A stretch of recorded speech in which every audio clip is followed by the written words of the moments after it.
अस्सलाम वालेकुम नाज़रीन, इस्लामाबाद में सेंचुरी न्यूज़ जो प्रोग्राम राजधानी टाइम्स सां गॾु हाज़िर आहियां ताराजड़।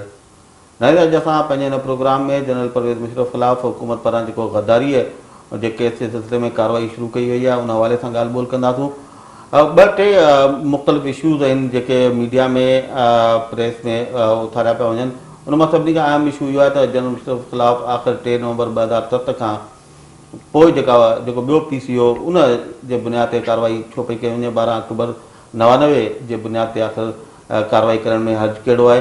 ऐं ॿियो जेको सुवालु आहे बुनियादी उहो इहो आहे त छा रुगो जनरल परवेज़ मुशर्रफ ज़िम्मेदार आहे या आइन जो आर्टिकल 6 जेको चवे थो उन में न रुगो उहो माण्हू जेको आइन तोड़े थो उन लाइ पंहिंजी ताक़त जो इस्तेमालु करे थो उहो, पर उन सां गॾोगॾु जेके उन अमल में मदद कनि था उहे बि ओतिरा ई ज़िम्मेदार आहिनि ऐं उन आर्टिकल जे दायरे में अचनि था। साॻी सज़ा उन्हनि लाइ बि आहे त आख़िर हुकूमत उन्हनि जो ज़िक्र छो न पई करे।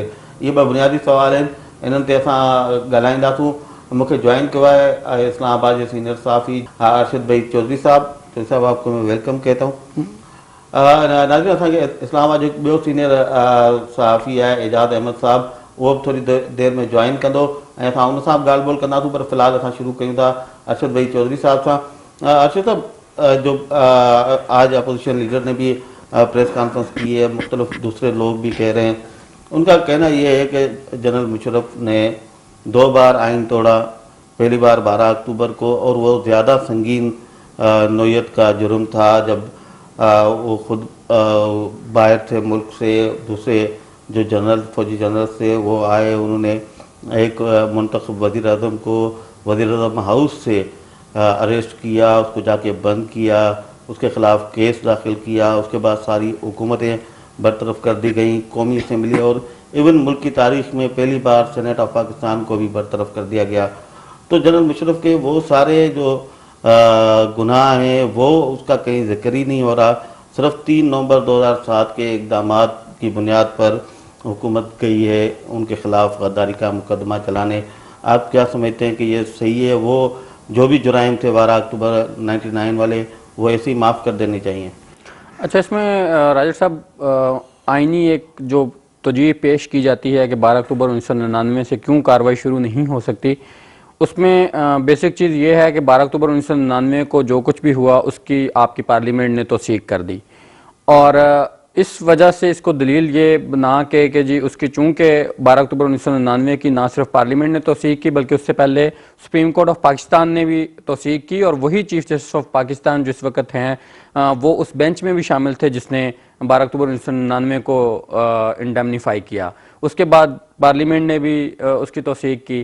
तो इसलिए उस इकदाम की वजह से कहा ये जाता है कि 12 अक्टूबर 1999 की चूँकि तौसीक हो गई थी तो इसलिए उसको आप हाई ट्रीजन में नहीं लाया जा सकता और आप उसके खिलाफ कार्रवाई नहीं कर सकती। लेकिन यहाँ पे बुनियादी सवाल ये उठता है, जैसे आपने अपोजिशन लीडर की निशानदेही की कि क्या अमर माने था कि यही अपोजिशन लीडर जो हैं ये हुकूमत 5 साल इन्होंने की, 5 साल इन्होंने हुकूमत में गुजारे और इन्हीं के दौर में यही साबिक सदर परवेज़ मुशर्रफ जो हैं इनको इक़्तिदार से अलग भी किया गया और मौजूदा जो हुकूमत है ये उस वक्त अपोजिशन में थी, ये मुसलसल मुतालबा करती रही कि वफाकी हुकूमत सिर्फ जो है वो आर्टिकल 6 को इन्वोक कर सकती है तो आप इसको करें। और उसके बाद 31 जुलाई 2009 को सुप्रीम कोर्ट एक फैसला सुनाती है जिसमें ये कहा जाता है कि 3 नवंबर 2007 का इक़दाम जो है इसको भी वो अनकॉन्स्टिट्यूशनल करार देती है। तो अगर आपने 12 अक्टूबर से भी शुरू नहीं करना था, 3 नवंबर से ही शुरू करना था, तो 2009 में सुप्रीम कोर्ट का फैसला आया तो उस वक्त पाकिस्तान पीपल्स पार्टी और उसके इत्तेहादी हुकूमत में थे, तो उस वक्त इन लोगों ने उसके खिलाफ कार्रवाई क्यों नहीं की जो आज ये मुतालबा कर रहे हैं कि कार्रवाई होनी चाहिए।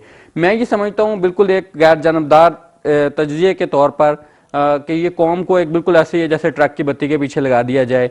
इसमें मैं नहीं समझता कि इसका ये मामला जो है ये किसी अंजाम को पहुंचेगा, क्योंकि उसमें बहुत सारी ऐसी रुकावटें हैं कि आप बहुत सारे सवालात खड़े होंगे। इसमें जैसे कहा जाता है कि बहुत सारे पर्दा नशीनों के नाम इसमें सामने आएंगे। तो इसलिए इसको सिर्फ अब ये देख के कि आधा सच जो मुझे पसंद है मैं उसको उठा लूं और आधा सच जो कड़वा है मैं उसको छोड़ दूं, तो ये मुमकिन नहीं है। पाकिस्तान की तारीख अगर आप उठा के देख लें तो आज तक कभी किसी को, किसी जर्नैल को, किसी फौजी डिक्टेटर को, किसी आमिर को आज तक सजा नहीं मिली। तो ये कैसे हो सकता है, और वो भी इस हालात में जब आपकी फौज जो है वो बरसे पैकार है दहशतगर्दी के साथ, इंतहा पसंदी के साथ, और वो आप उसके एक साबिक कमांडर को आर्टिकल 6 उस पर इन्वोक करें। और इसमें एक बुनियादी बात जो मैं तवज्जो दिलाना चाहूँगा कि आप ये बात मत भूलें कि आर्टिकल 6 की जो सज़ा है वो उसमें अप टू स्वाबदीद है उसकी बेंच की, लेकिन उसमें सिर्फ 2 सजाएं हैं, या सजाए मौत है या उम्र कैद है। तो आप अब इस पाकिस्तान में जिसने आपकी 37 साल रूल किया है, आपकी एक आर्मी ने पाकिस्तान पे एस्टेब्लिशमेंट ने, और वो अपने एक साबिक कमांडर को इस तरह खामोशी के साथ सजाए मौत या उम्र कैद जो है वो उस पर खामोश हो जाएंगी या उसको करने देंगी, ये पॉसिबल नहीं है।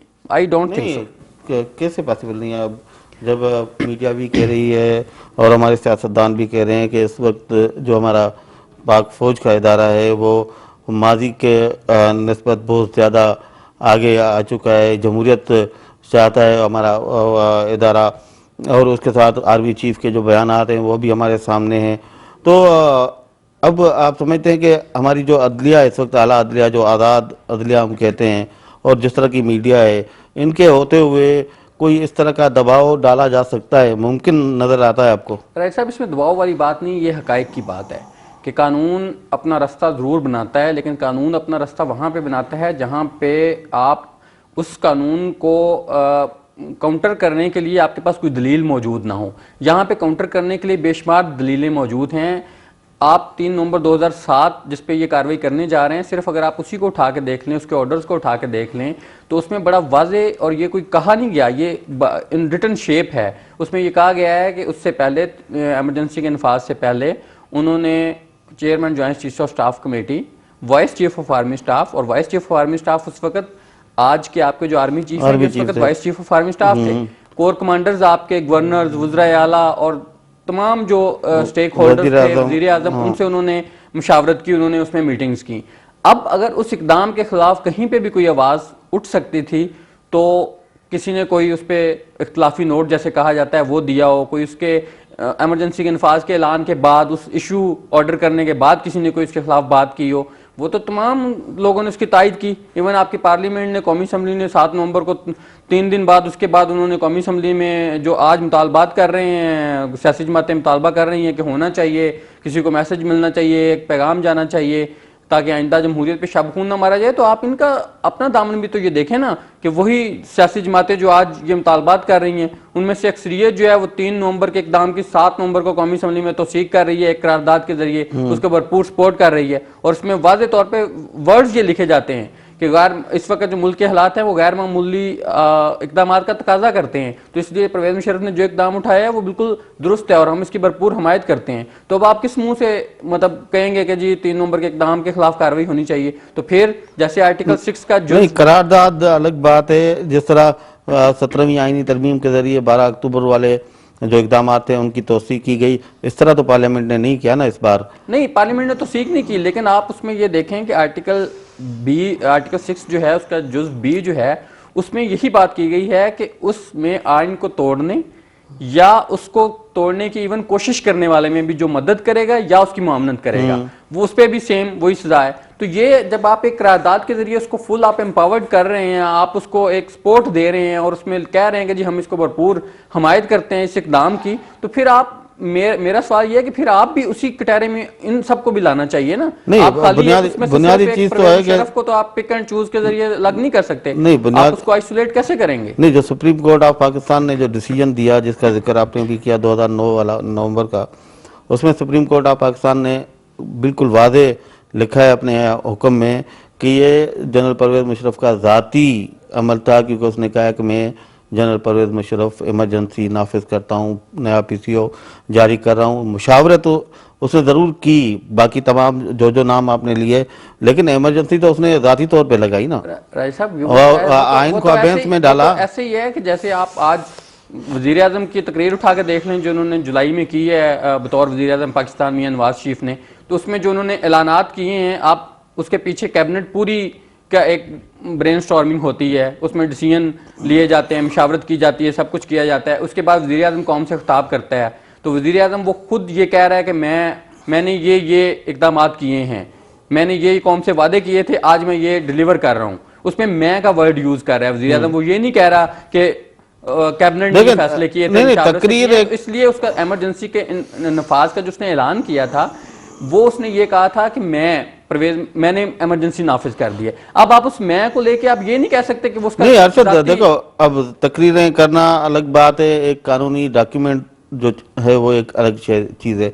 अगर हम देखते हैं नेशनल असेंबली सेनेट आप भी कवर करते हैं, आपके सामने किस तरह वहाँ पे कानून साजी होती है। जब भी इस तरह का कोई लॉ होता है वो कोई फर्द वाहिद तो वहाँ से दायरे अप्रूव नहीं करा सकता। ऑर्डिनेंस होता है जो सदर पाकिस्तान, भले काबीना का अप्रूवल हो लेकिन वो जारी होता है सदर पाकिस्तान की तरफ से और नाफिज भी उसी के हुक्म से होता है। ये पावर सिर्फ उनको है, काबीना को पावर नहीं है। ठीक है, इसी तरह जो असेंबली से लॉ पास होगा उसमें आपको दो तिहाई अक्सरियत चाहिए आईनी तरमीम के लिए, कानून साजी के लिए सादा अक्सरियत चाहिए, वो इज्तिमाई एक फेल होता है। पीसीओ जारी करना, आइन को अबेंस में रखना, वो एक बंदे का आर्डर है ना, वो एज आर्मी चीफ उसने जारी किया है ना। बात ठीक है कि वो उसने वो as भले army chief- पूरा मुल्क वो आप ये देखिए कि पीसीओ भी जारी करना जो है वो लाइक ऑर्डिनेंस अगर आप जारी करते हैं तो वो एक फर्द वाहिद के नाम से जारी होता है। पीसीओ भी जब आप जारी करेंगे तो उसमें आप ये नहीं लिखेंगे कि हम कोर कमांडर्स, हम army chief, vice chief of army staff और वो तमाम जो नाम उसमें पीसीओ में दिए गए हैं कि हम ये तमाम नाफिज कर रहे हैं। वो तो फिर जाहिर है पीसीओ जो होगा वो उस वक्त चीफ ऑफ आर्मी स्टाफ के पास पावर्स होती हैं और वो उसी पावर नहीं, जिम्मेदार वही होगा ना। वो नहीं, करेगा। आप मुझे ये बताएं, आज के दिन में अगर वजीर आज़म पाकिस्तान, चारों सूबों के वज़राए आला, governors, chairman joint chiefs of staff committee वगैरह वगैरह वगैरह जो भी हैं वो सब एक फैसला करें कि आइन को अबेंस में डालते हैं, मुल्क में इमरजेंसी नाफिज की जाए, आर्मी चीफ नहीं मानता, किसी को पावर है किसी के पास कि वो लगा सके। नहीं, आर्मी तो एक इदारा है ना, वो तो एक जाहिर है उसका सरबराह जो होगा वो सिपा सालार होगा उसका, वो तो आर्मी चीफ ही है ना, उसकी मर्जी के बगैर। ये तो आप एक तखयलाती बात कर रहे नहीं, हैं मैं पूछ रहा हूँ ना, मुमकिन नहीं है वो हो नहीं तो सकता। इसी तरह ये भी उस वक्त आप ये बात भी याद रखें कि आर्मी चीफ जो थे वो सदर पाकिस्तान भी थे और उनके साथ जिन लोगों ने मशावरत की, मेरा सवाल ये है कि जिन लोगों ने मशावरत की, जब आपने एक पीसीओ जारी कर दिया तो आप उसकी उस वक्त आप मुखालफत में आवाज़ उठाएं, आप कहें कि जी हम इस पे वो नहीं कर रहे या हम मुल्क के हालात इस तरह के नहीं है कि इमरजेंसी नाफिज कीजिए, तब तो आप सब लोग सपोर्ट कर रहे हैं। मेरा क्वेश्चन ये है कि आप आइसोलेट नहीं कर सकते ना 12 अक्टूबर 1999 के इकदाम को, ना 3 नवंबर के इकदाम को। और अगर आप ये कहें कि जी 3 नवंबर का इकदाम जो है वो ज़्यादा संगीन था, तो आप 12 अक्टूबर को देखें ना, 12 अक्टूबर को तो आपने सब कुछ खत्म कर दिया, असल आइन की वायोलेशन तो आपने वो किया, ज्यादा संगीन वही था, संगीन ज्यादा वो है। तो आपके पर जलते हैं इसलिए कि उसमें आप बहुत से पर्दा नशीनों के नाम आते हैं, उसमें आपकी सुप्रीम कोर्ट जो है वो किस मुंह से करेगी। फिर 3 नवंबर का मैं आपको ये भी अंदर की बात बताऊं कि 3 नवंबर का भी जो इमरजेंसी ये डिक्लेयर जो की उसको अनकॉन्स्टिट्यूशनल देने का वो जो था ऑर्डर था, इसमें भी अगर देखा जाए तो ये आपने 7 रुकनी बेंच था और जो ऑर्डर्स जारी किए गए हैं उसमें उस वक्त जस्टिस भगवान दास इस्लामाबाद में नहीं थे। सही। और आप उसमें लिख रहे हैं कि जी कंप्राइजिंग 7 मेंबर्स जज और तमाम ने मुतफिका तौर पे फैसला किया, और लेकिन उसमें गालबन 2 जज, लेकिन जस्टिस भगवान दास का तो कंफर्म है मुझे कि वो इस्लामाबाद में मौजूद नहीं थे, लेकिन उस जो ऑर्डर जारी किया गया उस पर उनके भी दस्तखत हैं। तो इस तरह बहुत सी चीज़ें ऐसी हैं कि जो सवालात खड़े होते हैं। और फिर सबसे बढ़ के बात यह है कि आप 5 जुलाई 1970 का जो मार्शल लॉ था, नुसरत भुट्टो केस में सुप्रीम कोर्ट उसको भी डॉक्ट्राइन ऑफ नेसेसिटी जिसे नज़रिया ज़रूरत कहा जाता है उसके तहत उसकी तौसीक कर रही है। फिर उसके बाद जो कुछ इस मुल्क में हुआ वो आप उसकी इजाज़त देते रहे हैं। 12 अक्टूबर 1999 को ना सिर्फ आप इंडेमनीफाई करते हैं बल्कि आप उसमें सुप्रीम कोर्ट जो है उसके इख्तियारात भी देती है कि ठीक है जी आप 3 साल तक आप आइन के साथ जो खिलवाड़ आपने करना है आप करें, आपको कोई पूछने वाला नहीं है। तो वो क्या चीजें जो हैं वो इसलिए माफ कर दी जाएं कि वो आपने इजाजत दी थी और तमाम लोग जो उसमें बाकी टाइम हुआ ब्रेक का, फिर इसी को कंटिन्यू करेंगे। नाज़रीन हलूदा ब्रेक थे, सुना कर रह जाओ।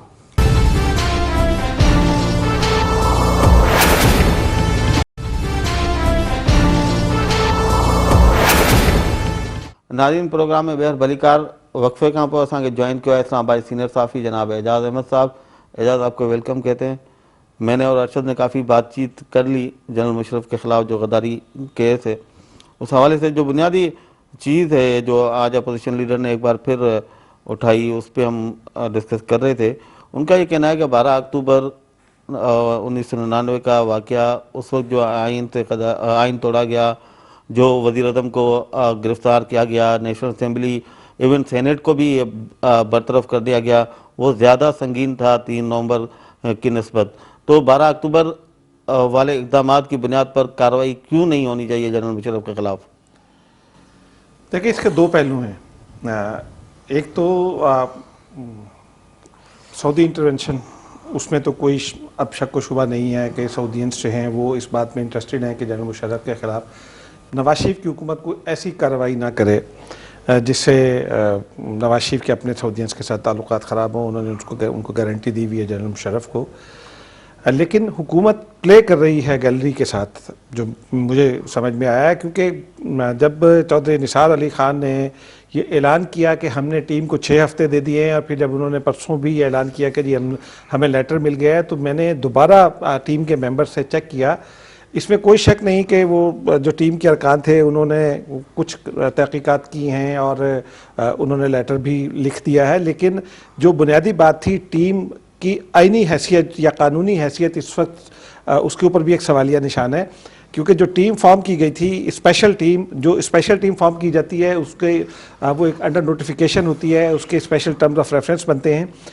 उसके एक मेंबर जो डायरेक्टर लीगल थे वो रिटायर हो गए टीम बनने के 15 दिन के बाद। उसकी जगह दूसरे किसी आदमी का नोटिफिकेशन नहीं हो सका था टिल चौधरी निसार ने जब भी अनाउंस किया है कि मुकम्मल कर ली गई। फिर जो जनरल मुशर्रफ के दीगर जनरल साथी थे उनसे कोई इंटरव्यू नहीं हो सका, ख़ास तौर पर GHQ का जो रिकॉर्ड है उस हवाले से उस तक टीम की कोई पहुंच नहीं हो सकी है, और ये खबर भी आपने देखा मीडिया में आई। जहाँ तक बात है 12 अक्टूबर की, तो असल तो आइन की जो एब्रोगेशन है या सबवर्शन है वो 12 अक्टूबर को थी। 3 नवंबर तो उसका एक सब्सिक्वेंट इवेंट था। हुकूमत ये कहती है कि जी पार्लियामेंट उसको इम्यूनिटी दे चुकी है अंडर 17th अमेंडमेंट, लेकिन अगर आप 18वीं तरमीम पढ़ लें और उसके नीचे जो उसकी जो तशरीह है उसमें पढ़ लें, तो उसमें बहुत वाज़ेह तौर पर यह लिखा है कि जो 12 अक्टूबर का इक़दाम है वो उसको ऐसा समझा जाएगा कि किसी अदालत ने उसको इंडेमनिटी नहीं दी और वो आइन की सरी खिलाफ वर्जी है, और कोई अदालत जो है वो या पार्लियामेंट की जो इंडेमनिटी है उसको ख़त्म किया जाता है। तो 18वीं तरमीम उसको ख़त्म कर चुकी है, उस इंडेमनिटी को जो 17th अमेंडमेंट ने दी थी। लेकिन चूँकि हमारे यहाँ पढ़ने लिखने का रिवाज भी कम है, आइनी मामलात पर हर आदमी आइनी मामलात पर बात तो करता है, लेकिन उस तरह से लोग आइन से आगाह नहीं होते हैं जिस तरह की आगाही की ज़रूरत है। तो सिर्फ ये प्ले किया जा रहा है कुछ और दीगर इशूज़ से। अब आप देखें कि शहीद की बहस ख़त्म हो गई, रावलपिंडी वाले इशू की बहस ख़त्म हो गई, अब एक हम नए इशू पर बहस के लिए आ गए हैं। लेकिन बुनियादी बात यह है कि 12 अक्टूबर के ख़िलाफ़ के इक़दाम के ख़िलाफ़ हुकूमत कार्रवाई करना नहीं चाहती, और 3 नवंबर में कार्रवाई पॉसिबल नहीं होगी। नहीं एजाज, बात यह है कि आप खुद कह रहे हैं कि 17वीं तरमीम में और 18वीं तरमीम में उसको 17वीं तरमीम को ख़त्म कर दिया गया, और वो जो मामला थे वो जैसे ख़त्म हो गए, जो भी पार्लियामेंट ने तौसीक की या जो भी हुआ था। तो पाकिस्तान पीपल्स पार्टी और आज अपोजिशन लीडर तो ये आवाज़ उठा रहे हैं, आज मुतालबा कर रहे हैं। जब पाकिस्तान पीपल्स पार्टी 5 साल बैठी थी, गार्ड ऑफ ऑर्डर दे के मुशर्रफ को रुखसत किया, उस वक्त तो खुद वो क्यों करने के लिए तैयार नहीं थे? ये तो फिर भी चलो 3 नवंबर से ही सही, लेकिन ये कोई कार्रवाई करने जा तो रहे हैं ना। देखिए, तारीख ये सवाल पीपल्स पार्टी से ज़रूर पूछेगी और पूछा जाना भी चाहिए, क्योंकि उनकी हुकूमत थी। इस हवाले से जब कई मरतबा जब पीपल्स पार्टी के अकाबरीन से बात हुई, आसिफ अली जरदारी से भी बात हुई, तो वो ये कहते थे कि हम उस वक्त उस पोजीशन में नहीं थे। जनरल मुशर्रफ के करीबी साथी फ़ौज में और इस्टेब्लिशमेंट में और आलमी सतह पर बहुत मजबूत पोजीशन में थे, और किसी भी जानिब से हमें इस बात की इजाज़त नहीं दी जा रही थी या मुज़ाहमत की जा रही थी इस किस्म की किसी भी कार्रवाई के लिए। फिर साबिक फ़ौजियों का एक प्रेशर मौजूद था। उस वक्त हालात वैसे नहीं थे। उस वक्त की जो अदालत थी उसके जो चीफ जस्टिस थे उन्होंने आइन के तहत हल्फ लिया हुआ था, लेकिन वो चीफ जस्टिस थे जिन्हें मुशर्रफ का साथी समझा जाता था 3 नवंबर के इक़दाम के बाद।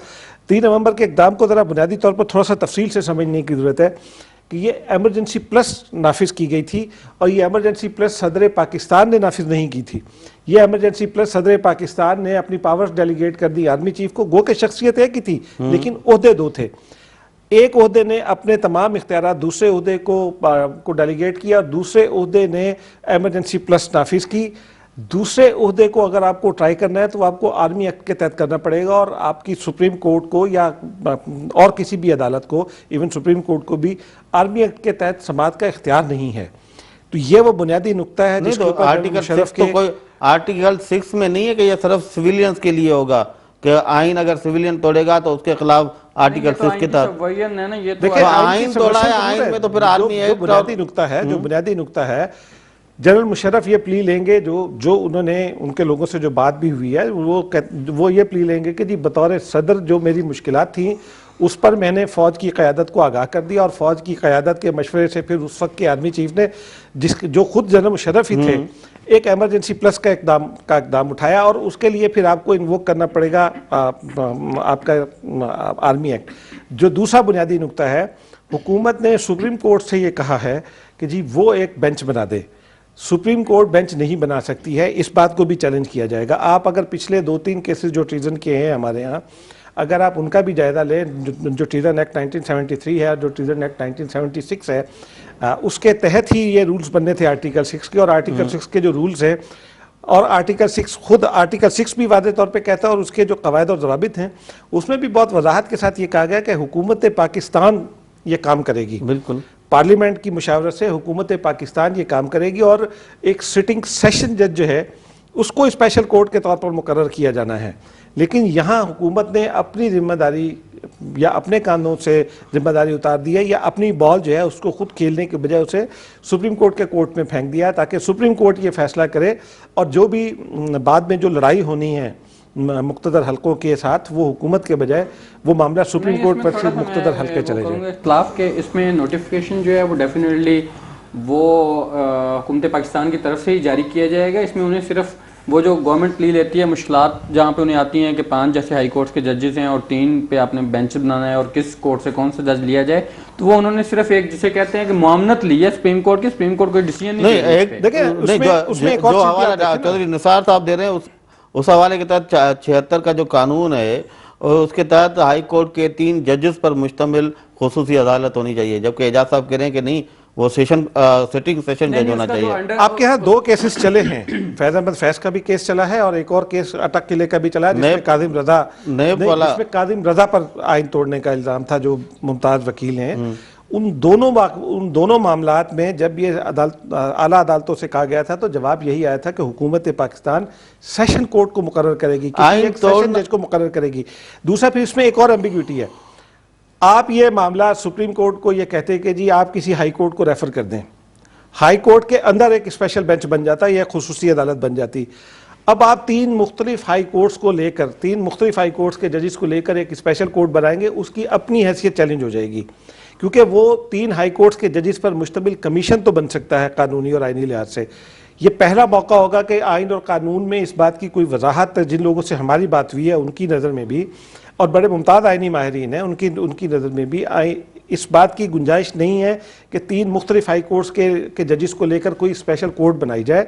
वो स्पेशल कमीशन बन सकता है, स्पेशल कमीशन फिर रिकमेंडेशन दे सकता है, लेकिन ये अदालती इख्तियारात जो हैं जिसमें सज़ा देने का इख्तियार है, अगर ये इजाज़त होती आइन में, तो जो मामला मेमो कमीशन वाला था हुसैन अक्कानी का, वो मेमो कमीशन नहीं बनता, फिर वो मेमो स्पेशल कोर्ट बनती, क्योंकि वहाँ भी सबवर्शन ऑफ द कॉन्स्टिट्यूशन का मामला था और उसको भी अल्टीमेटली आर्टिकल 6 तो नहीं आता, लेकिन जो गद्दारी की दीगर दफात है हाई ट्रीजन एक्ट के तहत वो इन्वोक होनी थी। अगर वहाँ पर ये ज़रा सी भी गुंजाइश होती तो उस वक्त भी सुप्रीम कोर्ट स्पेशल कोर्ट तश्कील देती, ना कि स्पेशल कमीशन। ये वो नुकता है जिसको आगे चलकर जनरल मुशर्रफ माहिरीन नहीं आप मामला फिर या मुझे समझ में नहीं आ रही है, आप समझा नहीं पा रहे। बात यह है कि आइन का कोई भी आर्टिकल उसकी खिलाफ वर्जी करना वो तो एक अलग केस हो गया, आइन को खुद अबेंस में डालना, आइन में सबवर्जन करना, आइन के किसी क्लास को छेड़ना, उसमें अपनी मर्जी की तब्दीली करना, आर्टिकल 6 तो उसके लिए है ना। इस आर्टिकल 6 उसके लिए नहीं है कि आपने आइन के फला आर्टिकल की खिलाफ वर्जी की। ये जो आर्टिकल 6 के तहत जो 1973 और 1976 के कानून है वो एक अलग चीज़ है। आइन के आर्टिकल की खिलाफ वर्जी पर जो आप कादिम रजा और इनके केसेस बता रहे हैं वो तो आइन की खिलाफ वर्जी पे हुए हैं ना, वो आइन तोड़ने पे आइन तोड़ने का केस जो है वो केस किसी कवायद और ज़वाबित के तहत चलेगा ना। आइन में ये दर्ज है कि आर्टिकल 6 जो है वो आइन तोड़ने पर सजाए मौत या उम्र कैद की सज़ा मुकर्रर करता है, आइन में ये दर्ज है। फिर आइन में ये दर्ज है कि पार्लियामेंट उसके कवायद और ज़वाबित बनाएगी। पार्लियामेंट ने उसके कवायद और ज़वाबित बना दिए हैं हाई ट्रीजन एक्ट के तहत। उन्हीं आर्टिकल 6 की रोशनी में हाई ट्रीजन एक्ट 1976 मौजूद है, उससे पहले 1973 मौजूद था, फिर उसको अमेंड करके 1976 लाया गया था। और ये लाया गया था, वो 200 केस बहुत मशहूर है, जिस उसी की रोशनी में लाया गया था, जिसमें काजिम रजा और उनके साथियों पर हाई ट्रीजन का मुकदमा चला था, और वो लंबे अरसे मुकदमा चलता रहा, और फिर वो मुकदमा वापस लिया गया था, उसका फैसला नहीं हुआ था। सिर्फ नेब के खिलाफ चला है ना। आर्टिकल 6 जो है, आर्टिकल 6 नैब के खिलाफ आर्टिकल 6 नहीं चला है, वहां भी वो गद्दारी का मामला था। आर्टिकल 6 जो है वो सिर्फ फौजी सरबराहान के लिए खास तौर पर है कि वो जब आइन तोड़ते हैं, लेकिन आपको आइन तोड़ने की सजा के लिए जो अदालत मुकर्रर करनी है वो किसी कवायद और जवाबित के तहत मुकर्रर करनी है। वो कवायद और जवाबित ले डाउन किए गए हैं हाई ट्रीजन एक्ट में। आइन तोड़ना हाई ट्रीजन ही का एक हिस्सा है ना। हाई ट्रीजन एक्ट के तहत आपने अदालत मुकर्रर करनी है। मुमताज़ जो आइनी माहिरीन है वो ये कहते हैं कि हाई ट्रीजन एक्ट के तहत आपने जो अदालत मुकर्रर करनी है वो सेशन कोर्ट है। उनकी दूसरी दलील ये है कि अदालत जो है वो इस बात को नापसंद करता है, कानून इस बात को नापसंद करता है कि आप एक अपील का एक हक दरमियान से निकाल दें। जब आप सेशन कोर्ट के इख्तियारात ख़त्म कर देते हैं, जैसा कि जुल्फ़िकार अली भुट्टो केस में हुआ, आप सेशन कोर्ट के इख्तियारात ख़त्म कर देते हैं तो सेशन कोर्ट के खिलाफ इख्तियारात हाई कोर्ट में होनी है, अपील होनी है। जब हाई कोर्ट से अपील मुस्तरद होती है तो फिर आप सुप्रीम कोर्ट में जाते हैं। इस केस में क्या होगा, सेशन कोर्ट मौजूद नहीं, आपने 3 हाई कोर्ट्स के जज लेकर एक स्पेशल कोर्ट बना दी, उसकी आइन में कहीं प्रोविजन मौजूद नहीं है इस तरह की अदालत बनाने की। आपको उसके लिए फिर खुसूसी पावर्स डेलीगेट शायद करना पड़ेंगे या कुछ और कवानीन का सहारा लेना पड़ेगा। जब वो आप अदालत कायम कर देंगे, अगर वो अदालत सजा भी दे देती है, सजा भी सुना देती है, तो उस पर अमल दरामद तो नहीं होना ना, उसके खिलाफ अपील का एक हक फिर सुप्रीम कोर्ट में जाना है। तो दरमियान का जो अपील का हक था, कोई भी मुलजिम हो, मुलजिम के बारे में कानून ये कहता है उसमें जो एक्ट है, मैं ये थोड़ी सी वजाहत कर दूं, उसमें तो हाई कोर्ट में अपील हो सकती है, सुप्रीम कोर्ट में भी कर सकते हैं, आप हाई कोर्ट में भी अपील कर सकते हैं, क्योंकि हाई कोर्ट के 3 और दूसरी बात उसमें नोटिफिकेशन जो जारी करना है एक्ट के अंदर लिखा हुआ है अंडर सेक्शन 5 कि आप हुकूमत ने एक स्पेशल कोर्ट बनानी है और उसके लिए एक नोटिफाई उन्होंने करना है। और जहाँ तक मैं ये समझता हूँ कि जाज साहब की आइनी माहिरीन से बात हुई होगी, वो एक दलील उनकी हो सकता है दुरुस्त हो, बट आप ये मत भूलें कि सुप्रीम कोर्ट जिसका काम आइन की तशरीह करना है, अब सुप्रीम कोर्ट जिसने करनी आइन की तशरीह है, वो एक हुकूमत उसको लेटर लिखे और उस पर आंखें बंद करके जो है वो हाई कोर्ट के जजेस से नाम मांग ले और वो उस पर कोर्ट बनानी शुरू कर दे, तो ये तो मुमकिन नहीं हो सकता ना कि वो उन्हें आइन का पता नहीं है और या वो आइन से इतने लाइलम है कि वो ठीक है जी एक फ्रीक बन रहे हैं उसमें और वो एक उस पर फौरन उन्होंने एक्शन शुरू कर दिया, तो वो यकीनन उन्होंने ये तमाम जो आपके खदशात हैं, ये तहफ़्फ़ुज़ात हैं, वो मद्देनज़र रखे होंगे और उसके बाद ही वो एक स्पेशल कोर्ट बनाने जा रहे हैं। ये एक बिल्कुल अलग बहस है। जो आपका बेसिक क्वेश्चन था कि 3 नवंबर का इक़दाम जो है वो उस पर होनी चाहिए या 12 अक्टूबर पे क्यों नहीं होनी चाहिए, वो मैं फिर जैसे उन्होंने सवाल उठाया, मैंने बुनियादी बात वही की थी जो अभी जिसकी उन्होंने मुख्तलिफ दलीलें या जवाब या बहाने आप कह ले लेम एक्सक्यूजेज कि जी प्रेशर था और सऊदियों का था और डील हुई थी और ये था वो था, तो फिर आप ये कहें ना कि आप कौम के साथ मजाक कर रहे हैं कि आप पीपल्स पार्टी की हुकूमत जो है वो एनआरओ को डील करके आई थी तो इसलिए उन्होंने मुशर्रफ को नहीं छेड़ा, और अब आप जो है वो इसलिए नहीं छेड़ रहे कि सऊदियों ने आपकी जान बचाई थी और 12 अक्टूबर 99 को आप भूलना चाहते हैं और 3 नवंबर से करना चाहते हैं। तो फिर ये वो बुनियादी बात है जो मैंने शुरू में कही थी कि आप कौम के साथ पूरा सच बोलें, आप उनके साथ आधा सच नहीं बोलें। इसमें इस हद तक मैं एग्री करता हूं जहां तक अपील का राइट है। जब आप हाई कोर्ट्स के 3 सीनियर तरीन जजेस पर मुश्तमिल एक खुसूसी अदालत बना देंगे, नहीं लिखा कि सीनियर तरीन जज होगा, सीनियर तरीन जज से नीचे नहीं हो सकता। अगर हाई कोर्ट से आपको स्पेशल कोर्ट बनानी है तो जो कल चीफ जस्टिस की हिदायत भी गई है उसमें भी यही है कि चीफ जस्टिस जो क्राइटेरिया मुकर्रर किया गया है उसको अगर आप जरा गौर से देखें तो उसका मतलब यही निकलता है कि सीनियर तरीन जज आप मुकर्रर करेंगे, फिर 3 हाई कोर्ट्स के जज की एक अदालत होगी, उसके खिलाफ अपील सुप्रीम कोर्ट के अलावा कहीं नहीं जा सकेगी, तो दरमियान में अपील का खत्म नहीं हाई कोर्ट में जा सकते हैं ना, हाई कोर्ट बुनियादी बात कर रहा हूं, साहबान तो बैठे हैं ना, जो मैं जजेस देखिए किस हाई कोर्ट में आप अपील करेंगे, किसी भी हाई कोर्ट में कोई भी अपील के लिए जा सकता है ना, नहीं हो सकेगी। इसलिए कि आप अगर एक हाई कोर्ट में जाकर अपील करेंगे तो उस हाई कोर्ट में अपील ली जाएगी कि जी आपका तो इससे मामले से ताल्लुक नहीं है। नहीं, जब इस्लामाबाद में केस चलेगा वाली अदालत जो है खुसूसी वो अदालत आपके मातहत नहीं है। नहीं, खुसूसी अदालत इस्लामाबाद में बैठ रही है तो इस्लामाबाद हाई कोर्ट में उसको अपील की जा सकती है। लेकिन अगर इस्लामाबाद हाई कोर्ट का जज उसमें नहीं होता, ठीक है जी, इस्लामाबाद हाई कोर्ट का जज उसमें नहीं होता। नहीं ये तो और ऐसे ही है वैसे ना, भी सुप्रीम हाई कोर्ट कोर्ट का के एक बेंच जजेस फैसला करता हाई कोर्ट है, के आप उसकी नजरसानी पे हाई दूसरे कोर्ट बेंच में हाई कोर्ट के भेज देते हैं, जजेस तो की वो तो हो हाई सकती कोर्ट है। के जजेस की चलिए जो टाइम आला अदलिया एक के और ब्रेक का। हाँ नाज़रीन अरुण आप ब्रेक थे ब्रेक खां पोइ असां कोशिशि कंदासूं त इन इशू ते ॻाल्हायूं त रुगो जनरल परवेज़ मुशर्रफ़ ई ॾोहारी आहे या ॿिया जेके आहिनि उन्हनि ख़िलाफ़ कार्रवाई थियणु घुरिजे। असां गॾु रहिजो।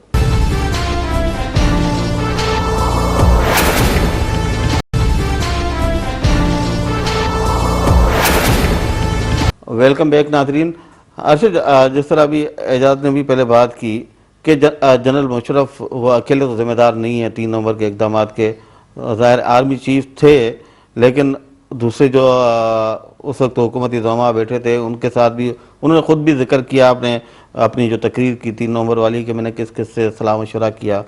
तो अब हुकूमत तो सिर्फ बात कर रही है जनरल मुशर्रफ की, और जिस तरह हमारे कुछ जजे निगार कह रहे हैं कि वो अब तनाह है, वह उसके पास कोई इख्तियार नहीं है, इसलिए हुकूमत उसको इंतकाम का निशाना बना रही है। और जो ताकतवर लोग हैं जो बैठे हुए हैं अभी भी मुख्तलिफ पोजीशंस पे, वो भी क्योंकि लपेट में आ रहे हैं, इसलिए जो साथ देने वाले हैं उनका नाम नहीं ले रही हुकूमत।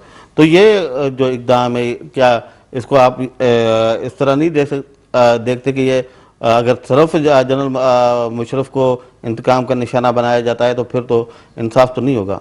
नहीं, आप देखें कि हुकूमत ने जो प्ली ली है, अगर आप उनसे बात करें मुस्लिम लीग नून के लोगों से, तो वो ये कहते हैं कि जी अगर हम 12 अक्टूबर 1999 से हमने इसलिए भी शुरू नहीं किया कि ये एक बराह रास्त वज़ीर आज़म इस वक्त फिर मियां नवाज शरीफ नहीं मैं 3 नवंबर की बात कर रहा हूँ। मैं ये बात कर रहा हूँ कि वो ये 12 अक्टूबर की ये भी लेते हैं कि वो हम इसलिए नहीं रहे कि लोग इसे इंतकामी कार्रवाई समझे। तो लोग कहते ठीक हैं है? मौजूदा तो चीफ 3 जस्टिस लपेट में आ जाएंगे इसलिए नहीं कर रहे। तो वो 3 नवंबर वाला वो तो जैसे मैंने पहले इसमें कहा कि ये कुछ भी नीयत, असल चीज़ है नीयत। आपकी नीयत जो है वो है ही नहीं कि आपने आर्टिकल 6 जो है वो अपनी हकीकी शक्ल में या उसकी रूह के मुताबिक इन्वोक करना है। अगर आपने करना है तो फिर मैं सिर्फ ये कहता हूँ कि आप 12 अक्टूबर 1999 से, जैसे एजाज साहब ने भी कहा कि 18वीं तरमीम में अगर वाजे कर दिया गया है कि आप उसकी इंडेमनिटी आप उसको नहीं दे सकते, आप उसको रेटिफाई नहीं कर सकते, तो फिर आप 12 अक्टूबर 1999 से आपको करने में क्या हर्ज है? इसलिए हर्ज है कि उसमें बहुत से ऐसे लोगों के नाम आते हैं जिनको आप छेड़ना नहीं चाहते या जिनके खिलाफ आप कर नहीं सकते,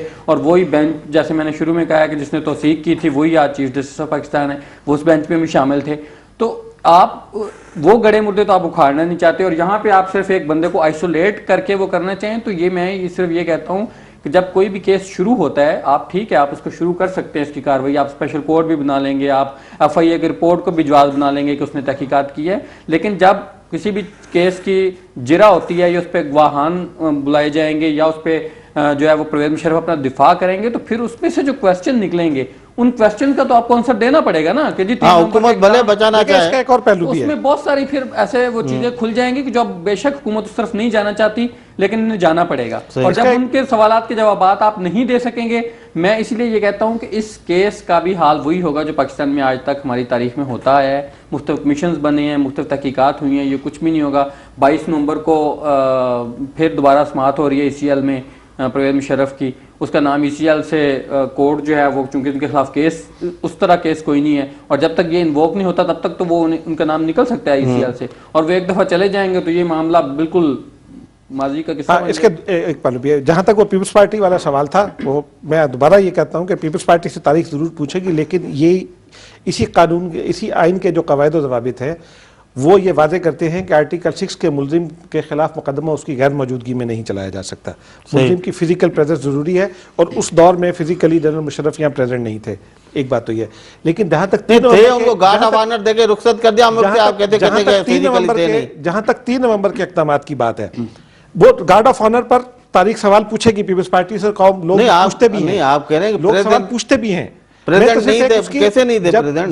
जब मुतालबा पार्लियामेंट में जब जाने दिया आपने, आज की हुकूमत भी जनरल मुशर्रफ को जाने दे, अभी ECL से नाम निकाले तो फिर मौजूद नहीं होगा। फिर मैं तो उस कानूनी पोजीशन की बात कर रहा हूँ जब जनरल मुशर्रफ के खिलाफ मुकदमा आया और करारदाद भी एक लाने की कोशिश हुई पंजाब असम्बली में, तो आपको याद है करारदाद आ भी गई थी कि जब वो मुशर्रफ के खिलाफ करारदाद लाने की कोशिश की गई और मुतालबा सामने आया तो उस वक्त मुशर्रफ मौजूद नहीं थे। लेकिन जहाँ तक खास तौर पर 3 नवंबर के इक़दाम, देखिए 3 नवंबर के इक़दाम में खाली जनरल मुशर्रफ इन्वॉल्व नहीं हो सकते, कोई साहब होंगे जिन्होंने उसकी समरी तैयार की होगी, कौन वजीर कानून थे, कौन सेक्रेटरी कानून थे। जो सेक्रेटरी कानून थे उस वक्त जस्टिस अजमल मियाँ, उनका ऑन रिकॉर्ड ये बयान है कि वो इस बात से इख्तलाफ करते थे और वो छुट्टी लेकर चले गए थे। उनको नहीं पता कि किसने ये समरी तैयार की। किसी ने एक समरी तैयार की होगी, वो समरी डायरेक्ट प्रेसिडेंसी नहीं गई होगी, वो समरी तैयार हुई है, उस पर वजीर कानून ने उसको दस्तखत किए होंगे। वजीर कानून की रिकमेंडेशन के साथ फिर वो उस वक्त के प्राइम मिनिस्टर के पास गई होगी। प्राइम मिनिस्टर हाउस में एक प्रॉपर लीगल डिपार्टमेंट है, उस लीगल डिपार्टमेंट से वेट होकर ये तो आप वो पहले जो बात गई थी उसकी होगी। नफी कर रहे हैं। आप तो ये कह रहे हैं कि नहीं, मैं आर्मी सिर्फ चीफ तीन ने अक्षर- जारी किया। जब आर्मी चीफ जारी करता है तो उसके लिए वजारत कानून का क्या ताल्लुक है? ये सारे मशवरा जिसमें जिसने भी दिया होगा, ये तो कानूनी माहिरीन होंगे ना जिन्होंने ये मशवरा दिया होगा सदर को कि जी आप इसको आर्मी चीफ को अपने पावर वेस्ट करें और फिर आर्मी चीफ के जरिए इसको इमरजेंसी प्लस बनाएं। लेकिन उस इमरजेंसी प्लस को लगाने के लिए जो समरी गई है, वो समरी इन मराहिल से तो गुजरना है ना। वो समरी नहीं, 12 अक्टूबर वाली समरी भी आई थी वजारत कानून में। क्या कौन सी? जब 12 अक्टूबर को कू हुआ था, देखिए 12 अक्टूबर को एक इक़दाम हुआ, उसके नतीजे में coup हो गया। मैं ये समझता हूँ मैं सिर्फ ये अर्ज कर रहा हूँ, मैं सिर्फ ये अर्ज कर रहा हूँ, तौहीन अदालत केस किया है सेक्रेटरी दिफा को, उसमें उनके खिलाफ मैं ये बुनियादी सवाल एक उठाता हूँ कि एक मुल्क का चीफ एग्जीक्यूटिव जो है वो एक सेक्रेटरी को ऑर्डर दे, सेक्रेटरी की क्या जरूरत है कि वो मैं यही सवाल उठाता हूँ ना, मैं इसी सवाल का जवाब देता हूँ। स्टेट जो है मैं इसी सवाल का जवाब देता हूँ कि जनरल मुशर्रफ अकेले नहीं है उस काम में। जनरल मुशर्रफ अकेले नहीं है, बहुत सारे लोग हैं। क्योंकि जस्टिस अजमल मियाँ को इसीलिए चेयरमैन नैब नहीं बनाया गया था कि वो 12 अक्टूबर के वक्त सेक्रेटरी कानून थे, 3 नवंबर के वक्त सेक्रेटरी कानून थे और वो 3 नवंबर के इक़दाम में शामिल हैं। यही प्ली लेकर उनका नाम रिजेक्ट किया गया था। अब अगर अजमल मियाँ है या उनकी जगह कोई और है, वो भी मुलव्वस होंगे और लोग भी मुलव्वस होंगे। तो खाली जनरल मुशर्रफ अकेले नहीं है, खाली जनरल मुशर्रफ सियासी तकसीम भी होनी है, खाली जनरल मुशर्रफ अकेले नहीं है। फिर आप देखिए कि फिर उसके नतीजे में इसमें आपको एक पूरी एक यूनिटी चाहिए ना आर्टिकल 6 इन्वोक करने उसके नतीजे में जब आप 3 नवंबर एक करारदाद के जरिए उसकी हिमायत करते हैं तो वो सियासी जमातें अब किस तरफ खड़ी होंगी जिन्होंने 3 नवंबर के इक़दाम की उस रोज हिमायत की थी? क्या वो कहेंगे कि 3 नवंबर को करना चाहिए? तो ये बहस अभी इतना ये आसान काम नहीं है कि यही वो तमाम मराहल हैं। इसलिए वो कहता हूँ कि जनरल मुशर्रफ अकेले नहीं है, उसमें जैक ब्रांच मुलव्वस होगी। क्योंकि अगर बात सुने ना, हुकूमत भले कुछ भी करे लेकिन जब अदालत के सामने केस आएगा, जैसे अरशद ने बात की, सारे हकायक सामने आएंगे तो सब लोग वो सामने आएंगे। और जाहिर है जब केस एक अदलिया के पास होगा तो उनको नजरअंदाज तो अदालत नहीं करेगी ना। जब सारे हकायक सामने होंगे उस वक्त हुकूमत कैसे उनको बचा पाएगी? देखें, ये तो भी अगले मराहल हैं कि जब ये मामला अदालत में आएगा। अदालत में आने से जो पहले के मराहल हैं, असल बात है कि अदालत में आ गया, ये बड़ा कारनामा है मुस्लिम लीग जब अदालत में मामला आ गया तो अब अदालत में ये सवाल भी तो उठेगा ना कि खाली क्या जनरल मुशर्रफ थे या उनके साथ ये लोग भी थे? बिल्कुल उठेगा। अच्छा, अब उन लोगों में आप देखिए कि और लोग कौन कहाँ है। जाहिद हामिद से वजारत कानून का कलमदान क्यों वापस लिया गया? क्योंकि वो उस वक्त भी वजीर कानून थे और उनको फिर वहाँ से कहा जाता है कि चीफ जस्टिस की नापसंदीदगी की वजह से उनको हटाया गया। बिल्कुल। फिर उस वक्त के और बहुत सारे जो कानूनी माहिरीन हैं वो कहाँ थे? फिर उस वक्त जो हाजिर सर्विस जर्नैल थे, उनके मशवरे के बगैर, उनकी तहरीरी इजाज़त के बगैर तो चीफ ऑफ आर्मी स्टाफ ने ये नहीं किया होगा ना। चीफ ऑफ आर्मी स्टाफ भी अगर कोई एक्ट करते हैं तो इन आइसोलेशन नहीं करते। बात सिर्फ ये है कि मुल्क की 66 साल तारीख में पहली बार हो रहा है कि एक डिक्टेटर के खिलाफ हुकूमत वक्त एक गद्दारी का मुकदमा करने जा रही है। केस अदालत में जाएगा, जो मुलविस हैं, जिसने मदद की, जिसने नहीं की, उसका तयन तो अदालत ने करना है। जो शवाहिद सामने आएंगे, जो गवाहियाँ आएंगी, उसके मुताबिक ही फैसला होगा। साहब, इस मुल्क में एक मामला जो पहले अदालत में मौजूद था, हम लाल मस्जिद केस की मिसाल ले लेते हैं। लाल मस्जिद केस पर जनरल मुशर्रफ ने 12 ऑन रिकॉर्ड टीवी पर यह कहा कि मैंने ये फैसला किया था, मैंने ये हुक्म दिया था। लेकिन जब इसी हुकूमत के मातहत पीसीओ जैसा रिटर्न ऑर्डर तो उसमें नहीं है ना। देखिए, रिटर्न ऑर्डर है या नहीं है, इसमें आप एक चीज देखें ना, ये जब जो एक आदमी है राजा साहब, आप GHQ में मीटिंग्स हुई होंगी ना उसमें। हाँ, आप army chief as army chief आपने वहाँ पे कोर कमांडर के साथ मीटिंग की, उसमें vice chief of army staff जो इस वक्त आर्मी चीफ है वो भी मौजूद थे। बिल्कुल। तो हर मीटिंग के मिनट्स बनते हैं, तो वो मिनट्स क्या उन तक FIR की टीम ने एक्सेस की है? वो नहीं की। तो इस तरह की ये तमाम चीजें जो हैं, ये सवालात उठेंगे कोर्ट में और हुकूमत इसको नहीं बचा पाती, बचा सकेगी। तो कहा जाता है ना कि जंग शुरू करना आपके इख्तियार में होता है, लेकिन जंग खत्म करना फिर आपके हाथ में नहीं होता। नहीं, ये बड़ी तो बात है ना कि एक चीज स्टार्ट तो की इस हुकूमत नहीं, ने। लेकिन स्टार्ट करने में भी आप देखें ना, नियत आपकी क्या है। नियत आपकी अगर आपकी नियत दुरुस्त है तो फिर आपको क्या अमर मान्य है कि आप 12 अक्टूबर 1999 से नहीं कर रहे। अगर आप वाकई इस मुल्क में अमर जो है उसका रास्ता रोकना चाहते हैं तो क्या वजह है पाकिस्तान पीपल्स पार्टी ने 5 साल गुजारे और उन्होंने उसको शुरू नहीं किया? क्या वजह है कि आपकी पॉलिटिकल पार्टीज जो है वो 3 नवंबर के इकदाम की कौमी असम्बली में तौसीक कर रही है, करारदाद के जरिए उसकी हिमायत कर रही है, आप उसको शोल्डर दे रहे हैं। आपके आधे लोग जो हैं वो इसमें डिवाइड होगा, आपके आधे लोग जो होंगे वो उस तरफ होंगे, आधे लोग उस तरफ होंगे। तो इस तरह के मामला और 12 अक्टूबर में एक अदलिया पाकिस्तान के नहीं, देखना, बुनियादी बात 12 अक्टूबर में एक अदलिया जो तौसीक करती है और फिर 3 नवंबर वाली फिर डोगर कोर्ट होती है, वो भी कर देती है। तो वो वही ये तमाम जो कैरेक्टर्स हैं, ये मैं कहता हूं कि कौम की आंखों में धूल झोंकने के मुतरादिफ है ये सारा अमल। क्योंकि अगर आपकी नीयत ठीक होती और अगर आपने वाकई ये करना होता तो आप आए बाएं शाएं करने की जरूरत नहीं थी। आप जिस दिन पहले दिन आए थे, आप पुरानी तकरीरें उठा के देख लें मुस्लिम लीग नून की, आप पाकिस्तान पीपल्स पार्टी को जो ये डिमांड्स करते रहे हैं और उसमें तो उन्होंने कभी नहीं कहा कि 3 नवंबर करें। उस वक्त तो हमेशा जब भी मियां नवाज शरीफ की आप पुरानी तकरीरें उठा के देख लें, उन्होंने ये कहा कि मुंतखब वजीर आजम को बरतरफ किया गया, हथकड़ियां लगाई गई, ये किया गया, वो किया गया। तो उसका एहतसाब होना चाहिए। सही। अब 12 अक्टूबर के एहतसाब की बात हमेशा उन्होंने की है ना। तो जब आप हुकूमत में आ गए, अब आपके पास कौन सी ऐसी मजबूरियां आ गई हैं कि आप कहते हैं नहीं जी 12 अक्टूबर को तो हम छेड़ नहीं सकते, तो 3 नवंबर से करना चाहिए, इसलिए पार्लियामेंट। अच्छा, टाइम खत्म हो रहा है। एजाज, आखिरी सवाल, ये केस किसी मंतकी अंजाम को पहुंचेगा आप समझते हैं? देखें, ये केस मेरा नहीं ख्याल कि किसी मंतकी अंजाम को पहुंचेगा, लेकिन हुकूमत ने एक बहुत खौफनाक पैगाम दिया है 12 अक्टूबर के बजाय 3 नवंबर से कार्रवाई का आगाज करके। आप मुस्तकबिल के जर्नैल को ये पैगाम दे रहे हैं कि आप 12 अक्टूबर तो बर्पा कर सकते हैं, लेकिन आइंदा कभी इमरजेंसी प्लस लगाने की हिम्मत ना करना। मतलब जो बुनियादी मैसेज है इस सारी कार्रवाई में, जनरल मुशर्रफ इसमें हमें मुझे लगता है कि 100% बच जाएंगे, उनको बचना नहीं चाहिए लेकिन वो बच जाएंगे। हम ये मिसाल कायम नहीं कर सकेंगे एहतसाब की, इस आइन तोड़ने के एहतसाब की, लेकिन हुकूमत की जानिब से, मुस्लिम लीग नून की जानिब से और उस मुस्लिम लीग नून की जानिब से जो ये सारे मुतालबात करती रही है, ये मुस्तकबिल के जर्नैल को ये पैगाम दे दिया गया है कि हम हों या ना हों, आप 12 अक्टूबर बर्पा कर सकते हैं, 3 नवंबर की हिम्मत न कीजिए। चलें, बहुत शुक्रिया एजाज साहब आपका, अर्शद आपका भी शुक्रिया। नाज़रीन, असां मेहमान जूं ॻाल्हियूं तव्हां ॿुधियूं। सुभाणे ताईं असांखे ॾींदव इजाज़त। अला वाही।